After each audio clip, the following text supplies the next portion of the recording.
Bismillahirrahmanirrahim. Assalamualaikum warahmatullahi wabarakatuh. Innal hamdalillah nahmaduhu wa nasta'inuhu wa nastaghfiruh wa na'udzu billahi min syururi anfusina wa min sayyiati a'malina.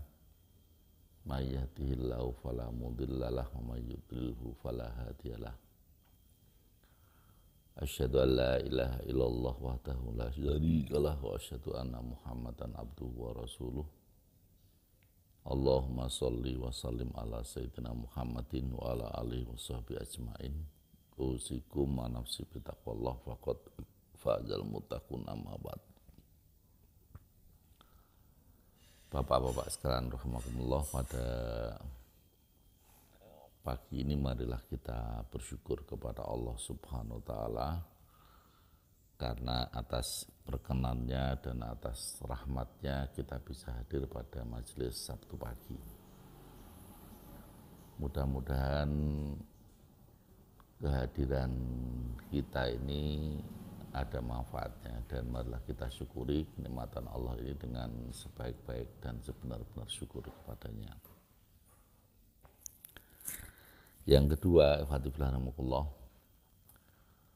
tak lupa marilah kita panjatkan atau kita limpahkan salawat kepada Rasulullah Sallallahu Alaihi Wasallam. Allahumma sholli ala Muhammad, yang telah memberikan contoh kepada kita semuanya bagaimana hidup yang benar. Memang hidup yang benar itu ada resiko-resikonya. Kalau kita mau hidup yang benar itu tidak bisa mulus. Apa yang kita rencanakan semuanya itu akan terjadi, tidak bisa seperti itu. Memang hidup yang benar itu adalah hidup yang kita usahakan dengan memohon pertolongan kepada Allah dan kita siap menghadapi rintangan-rintangan yang ada. Rintangan-rintangan yang ada itu salah satunya ya sebagaimana yang dialami oleh Musalam, pimpinan umat Islam sekarang, sebagaimana Habib Rizik yang sekarang ditahan. Ya memang itu resiko perjuangan itu ya kayak begitu. Ditambah lagi beberapa orang yang ditahan kemarin ya, yang demo itu karena ada beberapa tambahan yang ditahan. Memang tidak mudah hidup benar itu, tetapi memang kita harus mengupayakan. Bapak-bapak sekalian rahimakumullah, selanjutnya kami akan menjelaskan tentang sikap Rasulullah terhadap orang-orang musyrik saat itu. Ya, karena Rasulullah mendapat gangguan yang terus-menerus dari orang musyrikin, maka Rasulullah mengajari kepada kita, karena memang sekarang sudah bisa kita ambil pelajaran, yang pada saat itu ya memang Rasulullah memang bersikap betul terhadap apa yang dilakukan oleh orang-orang musyrikin. Ya. Yang pertama, Bapak-bapak sekalian Allah,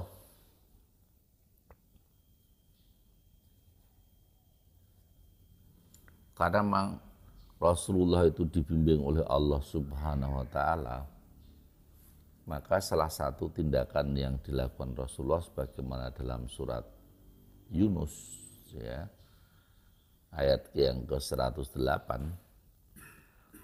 Qul ya ayyuhan nasu qad ja'akumul haqqu mir rabbikum faman ihtada fa innama yahtadi li nafsihi wa man dhalla fa innama yadhillu 'alaiha wa ma ana 'alaikum biwakil, yang artinya katakan wahai Muhammad, jadi Rasulullah sallallahu alaihi wasallam diperintahkan oleh Allah untuk menyampaikan kepada umatnya, wahai manusia, telah datang kepadamu Al-Qur'an dari Tuhanmu. Sebab itu barang siapa mendapatkan petunjuk, maka sebenarnya petunjuk itu untuk kebaikan dirinya sendiri. Dan barang siapa sesat, sesungguhnya kesesatannya itu mencelakakan dirinya sendiri. dan aku bukanlah pemelihara dirimu. Dan aku bukan pengawas dirimu, aku juga bukan pemelihara dirimu. Jadi inilah pesan yang pertama yang diberikan Rasulullah kepada orang musyrik. Bahwa orang-orang musyrik itu sudah dikasih tahu oleh Rasulullah saat itu bahwa telah datang kepadamu ini Al-Quran. Walaupun semuanya tidak langsung turun. Ya, diturunkan sesuai dengan keadaan saat itu. Ya, sesuai dengan tuntutan yang harus dilakukan, dan itu adalah karena pengetahuan Allah yang maha luas. Rasul diperintahkan untuk mengatakan Quran ini benar, Quran ini petunjuk. Maka Rasul mengatakan barang siapa yang mendapatkan petunjuk, hakikatnya petunjuk itu kembali kepada dirinya. Ya, jadi kalau saya memberikan petunjuk kepada kamu itu bukan saya yang untung. Karena petunjuk itu kembalinya kepada kamu. Kamu bisa tenang, kamu bisa tentram, kamu bisa mengusahakan segala sesuatunya sesuai dengan langkah-langkah yang diajarkan oleh Allah dalam Al-Quran. Begitu juga Rasulullah juga mengatakan dalam surat Yunus itu, kalau kamu sesat, ya hakikatnya kesesatan itu kembali pada dirimu sendiri juga. Saya sebenarnya nggak punya kepentingan apa-apa, kata Rasulullah saat itu. Saya menyampaikan ini karena ini perintah Allah. Itu kan tegas, ya, bahwa Rasulullah itu diperintahkan untuk menyampaikan Al-Quran yang di dalamnya itu banyak petunjuk. Itulah sikap yang dilakukan oleh Rasulullah terhadap orang-orang musyrik. Walaupun toh demikian, bapak-bapak sekalian, bukannya orang musyrik itu memahami, tapi kebenciannya justru semakin memuncak. Orang tuh kalau udah benci, walaupun kebenaran itu disampaikan dengan cara yang terbaik, toh dia ingin mengatakan saya tolak, saya tidak terima, saya tidak mendengarkan. Itulah gambaran sebagai zaman sekarang. Contoh mamanya kaum muslimin yang diwakili oleh P3 mengusulkan adanya undang-undang anti miras, undang-undang anti alkohol.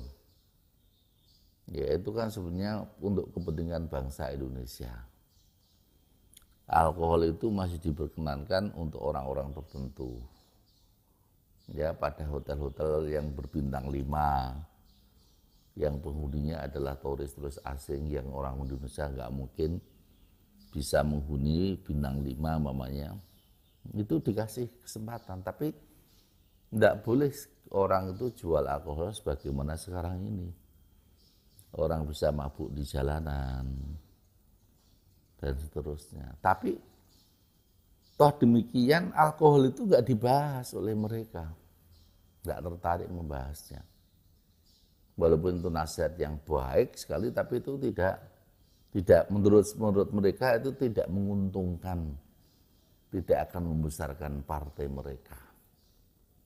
Nah, itulah pertimbangan-pertimbangan orang musyrik ya seperti itu saat itu. Ya, bahwa mereka itu menganggap bahwa kalau saya itu mendapat petunjuk, ya enakan Muhammad. Yang mengikuti petunjuk saya kok Muhammad dapat untung. Itu kan perasaan mereka. Maka Rasulullah menegaskan dalam ayat ini, kalau orang mendapatkan petunjuk itu pada hakikatnya petunjuk itu kembali kepada dirinya. Ya. Orang dapat ketentraman, padahal Rasulullah masih berjuang. Ya, yang kadang-kadang ketentraman tidak didapatkan Rasulullah, tapi Rasulullah sudah berniat. Ya, Rasulullah berniat bagaimana menjelaskan umat ya tentang ketentraman kalau orang itu mengikuti Al-Quran. Karena orang yang mengikuti petunjuk Allah Subhanahu Wa Taala. Ya, itu yang pertama. Yang kedua, Bapak sekalian Allah, ya.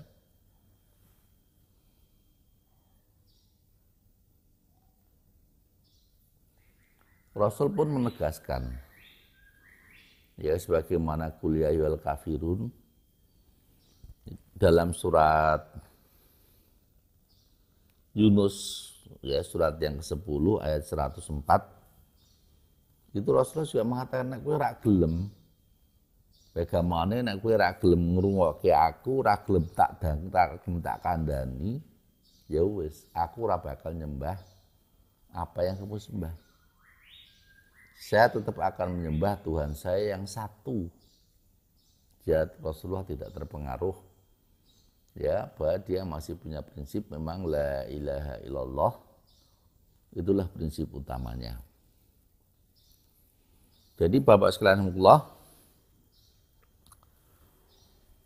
dalam ayat surat Yunus ayat 104 itu dikatakan qul ya ayuhan nas, wahai manusia, in kuntum fi syakim min dini, apabila kau masih ragu-ragu terhadap agamaku, ya, fala a'budul ladzina ta'budun min dunillah, ya, maka ketahuilah aku tidak menyembah apa yang kamu sembah.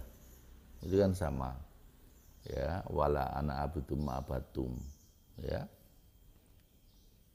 walakin a'budullah alladzi yatawaffakum, tetapi aku akan menyembah, ya, kepada Tuhan kami yang mematikan kamu, dan aku diperintahkan agar termasuk orang-orang yang beriman. Nah, itulah penegasan Rasulullah. Jadi Rasulullah tidak kalah. Kalau toh Rasul mengatakan ya wis karepmu nek kowe tak kandhani ra gelem, tapi saya akan menyembah Tuhan yang mewafatkan aku, ya, bukan sebagaimana Tuhan yang kamu anggap Tuhan, Lata, Uzza dan seterusnya. Ya, penegasan ini disampaikan Rasulullah kalau ketika menghadapi orang-orang musyrik. Ya, begitu juga Bapak sekalian, kalau kondisi kita saat ini juga begitu. Orang musyrik itu berusaha agar kita itu setidak-tidaknya lalai terhadap Allah. Maka segala bentuk hiburan-hiburan itu didorong, ya, agar manusia lalai terhadap kewajiban-kewajibannya terhadap Allah SWT. Nah, kalau udah lalai begitu, maka orang itu lebih suka kerusakan, walaupun ngakunya dia membangun, sebagaimana orang-orang munafik pada zaman dulu. Zaman sekarang juga sama. Ya, ketika dikatakan bahwa kamu jangan membuat kerusakan di muka bumi, dia marah sambil mengatakan wa nahnu, ya, kami sesungguhnya adalah melakukan pembangunan, ya, bukan melakukan kerusakan. Walaupun nyata-nyata pada hakikatnya dia melakukan kerusakan di muka bumi ini. Nah, itulah yang dilakukan oleh orang-orang musyrik terhadap Rasul, tapi Rasul sikapnya ya seperti itu. Ya sudah, dan saya akan tetap menyembah Tuhanku yang mematikan. Ya, kalau udah begitu kan sebetulnya orang tuh mestinya kalau bisa sadar, dia segera untuk mengikuti Allah SWT, mengikuti petunjuk-petunjuk yang diberikan oleh Rasulullah kepada mereka semuanya. Tapi memang orang kafir ya kayak begitu. Ya.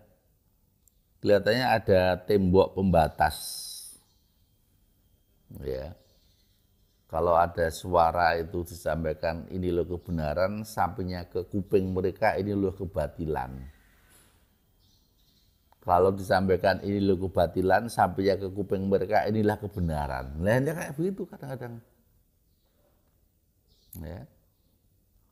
Makanya ada satu surat yang kita semuanya hafal tuh, qul ya ayyuhal kafirun la a'budu ma ta'budun. Saya tidak akan menyembah apa yang kamu sembah. Wala antum a'buduna ma a'bud, dan kamu juga tidak akan mau menyembah apa yang saya sembah. Diulangi lagi dengan kalimat yang berbeda. Ya. Inilah Bapak-bapak sekalian Allah yang kedua, namanya di dalam surat Yunus ayat 104.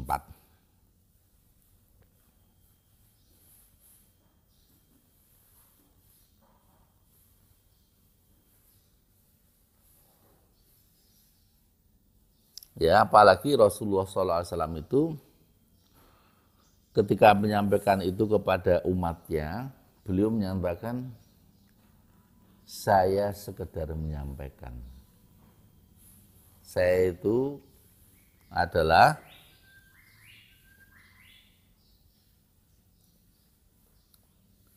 al-balaghul mubin, menyampaikan ini lo yang benar.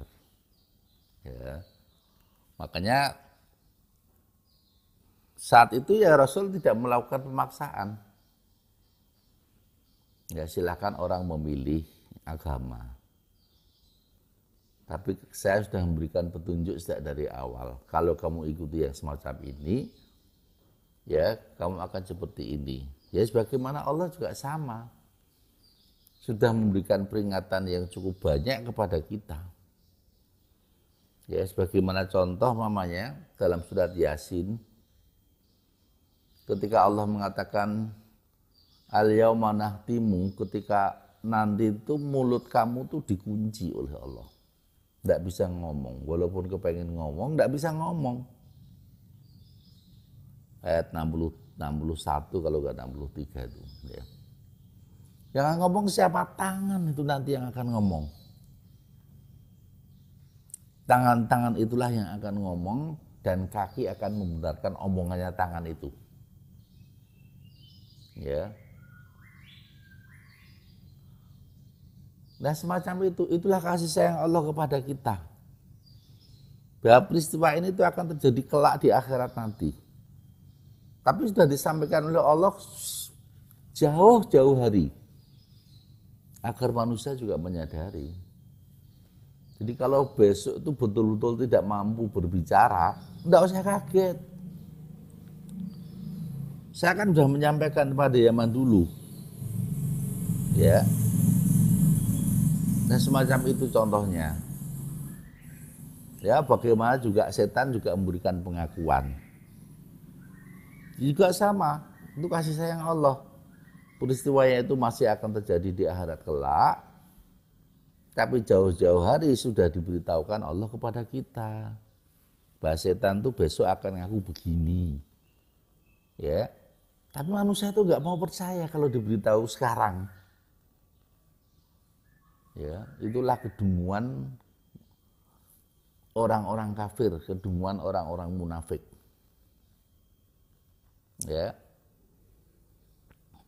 Makanya Rasulullah pada orang-orang musyrik pun juga mengatakan, ini juga perintah Allah, fa in tawallaitum, jika kamu berpaling, fa'lamu annama ala rasulinal balagul mubin, maka ketahuilah bahwa kewajiban Rasul kami hanyalah menyampaikan amanat dengan jelas.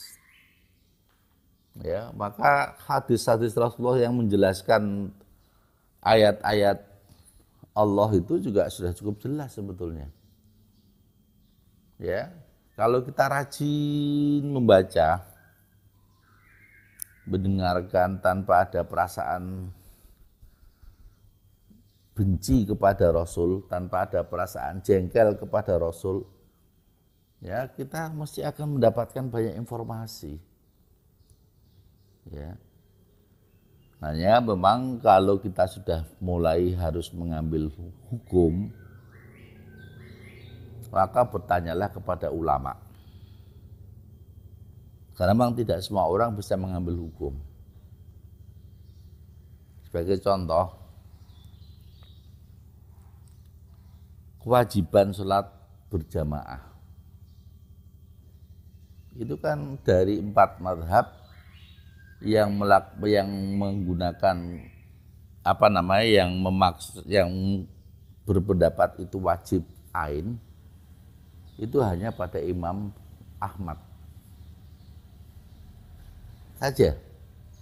Ya, dari 4 imam mazhab itu hanya Imam Ahmad yang mewajibkan itu wajib ain. Dalilnya sebagaimana yang kita ketahui, sebagaimana Rasulullah ingin agar subuh ini ada yang mengadzan, ada yang mewakili saya jadi imam, dan saya akan berangkat untuk mencari orang-orang yang tidak berangkat ke masjid. Ya. Untuk apa? Untuk membakar rumah-rumah mereka. Ya, itu pendapatnya Imam Ahmad. Sedangkan imam yang lain mengatakan minimal itu adalah wajib kifayah. Ya. Sebagaimana Imam Hanafi juga berpendapat semacam itu. Ya. Dan beliau mengatakan kalau toh itu benar, ya, itu bisa kita jadikan dalil. Mendaknya itu kita jadikan dalil kalau sholat isya atau sholat subuh itu memang benar. Tapi kalau sholat duhur enggak mamanya. Itu cara pengambilan dalil itu kan ada ilmunya, ada manhajnya. Ya, yang kalau Imam Syafi'i itu salah satu diantaranya adalah menggunakan manhaj Quran, Sunnah, Ijma, Qiyas. Kalau Imam Hanafi mamanya menggunakan ada istihsan, yang oleh beberapa orang dianggap istihsan itu kan hampir sama dengan ijma dan qiyas. Nah, maksud saya begini, makanya kita jangan suka mengambil pertimbangan-pertimbangan untuk kita ambil hukumnya tanpa kita mengetahui pendapatnya para ulama-ulama yang memang sudah menekuni di bidangnya. Saya ini sedang membaca fikih yang berdasarkan 4 mazhab. Itu memang luar biasa, Pak. Wudu bapaknya, baru niat saja itu sudah ada perbedaan. Ya, baru niat saja sudah ada perbedaan. Walaupun orang sepakat niat itu mestinya ada di dalam hati. Terus apakah masih kita perlu mengucapkan niat itu? Nah, kalau Imam Syafi'i boleh, tidak masalah. Ya, imam yang lain tidak perlu kita mengucapkan, dan Rasulullah juga tidak mengucapkan, dan seterusnya. Nah, kita juga silahkan ambil ya pendapat-pendapat itu. Silahkan antum mengikuti Imam Syafi'i, silahkan antum mengikuti Imam Hambali, Imam Ahmad, dan itu selalu banyak perbedaan. Ya, ya apalagi sholat itu luar biasa perbedaannya. Ya, mulai dari Allahu Akbar, kita sedekap atau tidak sedekap. Kalau sedekapnya di mana, di atas dada atau di atas perut, ya, atau di bawah perut. Itu sudah perbedaan-perbedaan yang sebagaimana yang kami sampaikan. Membahas masalah fikih itu kita harus siap untuk banyak berbeda. Karena fikih itu merupakan pendapat ulama. Ya, fikih itu memang pemahaman ulama terhadap sebuah dalil. Ya. Nah, itulah Bapak-bapak sekalian sebagai contoh itu semacam itu. Jadi memang kita harus mengikuti Quran, mengikuti sunnah, rajin membaca. Tapi begitu kita ingin mengambil, kita jadikan sebagai hukum, marilah kita ikuti mazhab-mazhab yang sudah ada. Ya. Karena sebetulnya kayak di Indonesia itu seperti orang NU namanya. Ya. Yang mengatakan mazhab yang dipakai itu ya mazhab 4. Tapi pada kenyataannya dia sering menggunakan atau menyebut pendapatnya Imam Syafi'i saja. Ya. Ya, itu omongan orang-orang NU. Tapi hakikatnya orang NU itu apa? Ya, dia menggunakan 4 mazhab sebetulnya kalau ulama-ulama itu sudah besar. Ya, ini contoh dalam urusan sepele saja, mamanya apakah seorang wanita itu wajib menggunakan cadar atau tidak? Itu aja sudah tidak menggunakan pendapat Imam Syafi'i. Ya, menggunakan pendapatnya Imam Hanafi. Ya. Bahkan kalau sebetulnya Albani sendiri, ya, seorang tokoh hadis itu mengatakan cadar itu merupakan kemuliaan. tapi tidak sampai pada kewajiban. Kewajiban buat kita adalah menutup aurat. Auratnya wanita itu kecuali muka dan telapak tangan. Ya. Nah, cadar itu kan menutup muka. Nah, ini memang di kalangan ulama sendiri juga terjadi perbedaan yang cukup ya lumayan panjang sebetulnya. Nah, Bapak sekalian rahimahullah,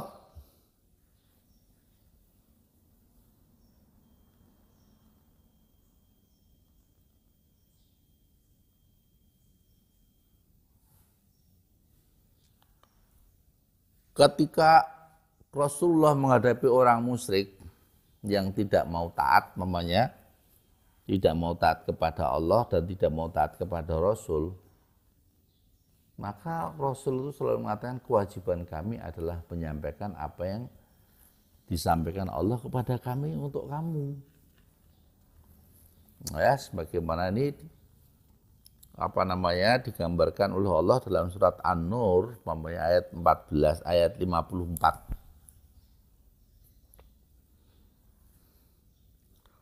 Qul atiullaha wa atiur rasul. Katakanlah, taatlah kamu pada Allah dan taatlah kamu pada Rasul. Fa in tawallaw, apabila mereka berpaling, ya, fa innama alaihi ma hummila wa alaikum ma hummiltum. Ya, maka sesungguhnya kewajiban Rasul Muhammad itu hanyalah apa yang dibebankan kepadanya. Dan kewajiban kamu hanyalah apa yang dibebankan kepadamu. Wa in tuti'uhu tahtadu, ya. Jika kamu taat kepadanya, niscaya kamu mendapatkan petunjuk. Wa ma 'alar rasuli illal balagul mubin. Kewajiban Rasul hanyalah menyampaikan saja. Nah, inilah yang berulang-ulang oleh Allah disampaikan kepada umat manusia bahwa Rasulullah itu hanya menyampaikan tugasnya. Bahwa petunjuk itu ya milik Allah, maka petunjuk itu hakikatnya ada dua. Petunjuk dalam artian petunjuk yang fisik, belok kanan, belok kiri, jalan lurus, sini jalan buntu, itu namanya petunjuk. Tapi itu petunjuk fisik. Tapi petunjuk-petunjuk yang asli itu perasaan orang untuk mengikuti atau tidak mengikuti, itulah petunjuk. Dan itu adalah hak Allah. Rasul pun tidak punya hak. Ya, Rasul pun tidak punya hak untuk memaksa orang mengikuti petunjuknya, karena Rasul tidak memiliki kemampuan untuk menunjuki manusia sebetulnya, kecuali petunjuk-petunjuk yang bersifat fisik.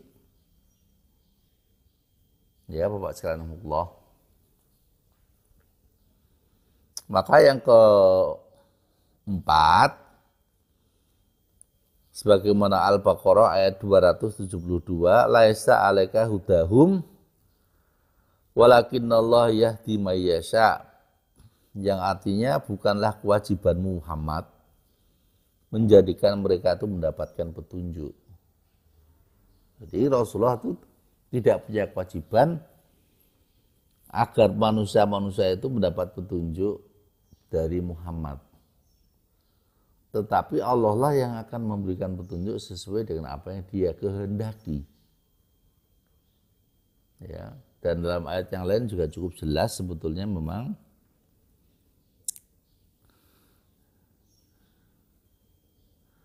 sesungguhnya engkau tidak akan mampu memberikan petunjuk wahai Muhammad.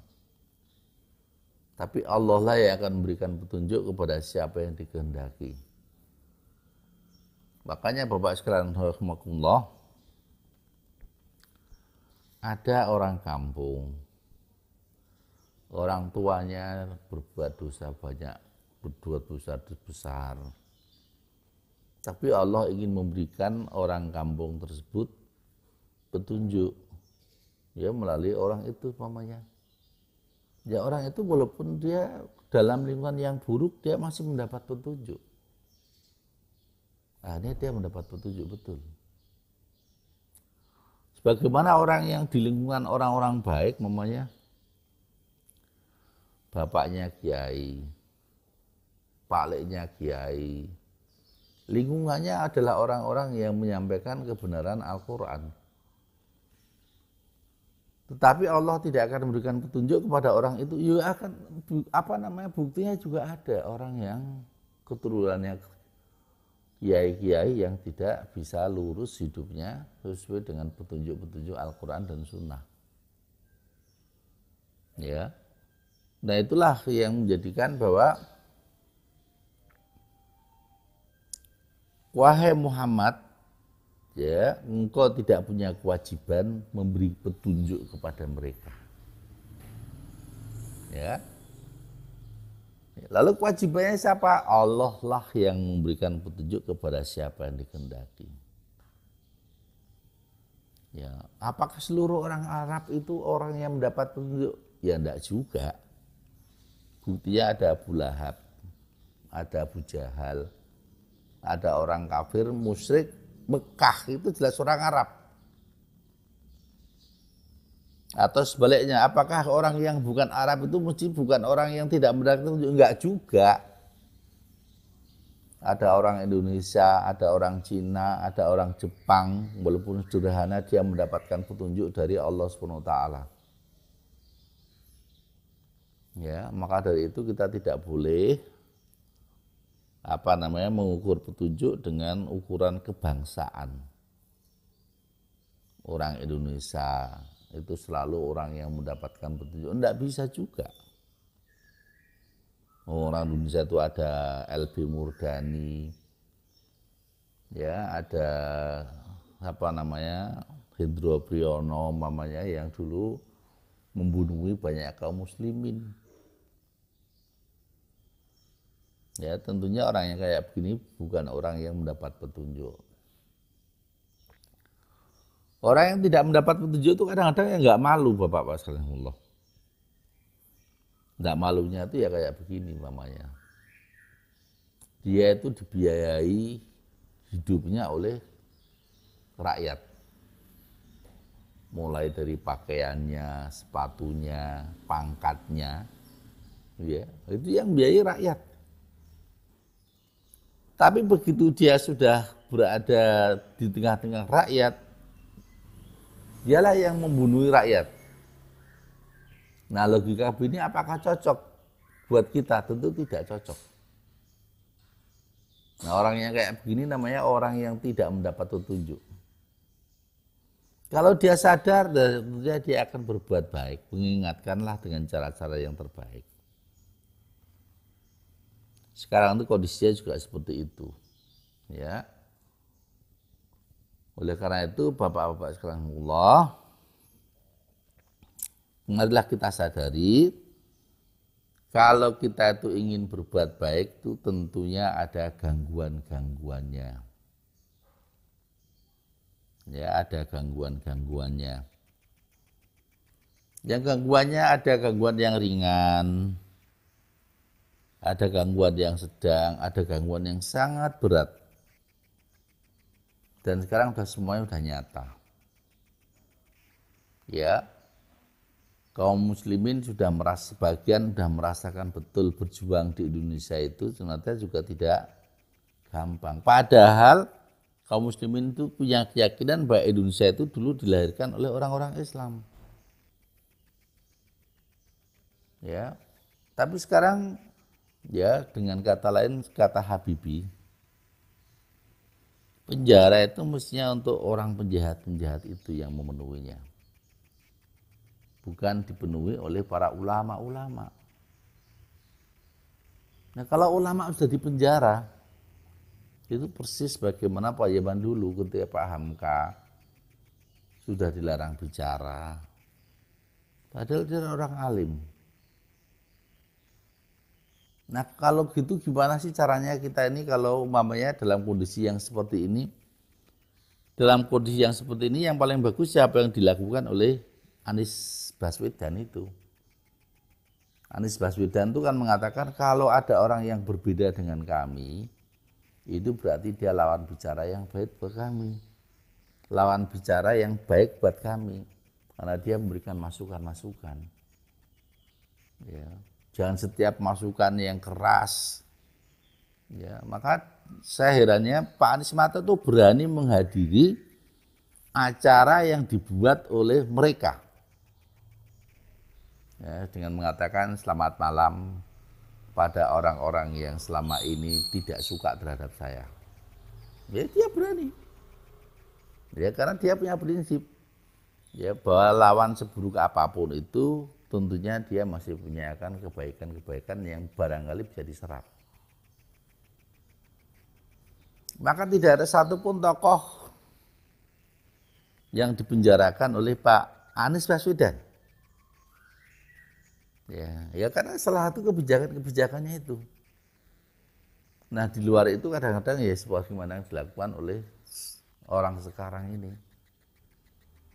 Yang kita mesti harus ya naudzubillah min dzalik, kita harus berhati-hati agar kita tidak terjebak. Ya, kita tidak berbuat apa-apa tapi kita masuk penjara. Ya, tentunya kita tidak menginginkan kondisi yang semacam ini. Tapi biarlah kita itu masuk penjara kalau memang kita itu betul-betul kita itu adalah menyampaikan sesuatu kebenaran. Ya, orang tuh kalau mau menangkap saya, kamu menangkap karena apa? Saya menangkap kamu karena kamu mengatakan begini-begini. Loh, saya kan menyampaikan Al-Quran. Kalau dengan demikian kamu tangkap, silakan aja tangkap. Tapi kalau kita mamanya tidak menyampaikan apa-apa, kalau ditangkap itu kan rugi. Ya Pak sekalian Allah. Nah inilah mudah-mudahan menjadi bahan pengertian buat kita bahwa memang dakwah itu ya kayak begitu. Rasulullah itu ya memerintahkan, mengajak orang untuk taat kepada Allah dan kepada Rasul. Tapi pada titik tertentu kalau orang itu ternyata tidak mau taat kepada Allah dan kepada Rasulullah, Rasul harus mengatakan, saya hanyalah sekedar pembawa amanah yang diberikan Allah kepada kami untuk disampaikan untuk kamu.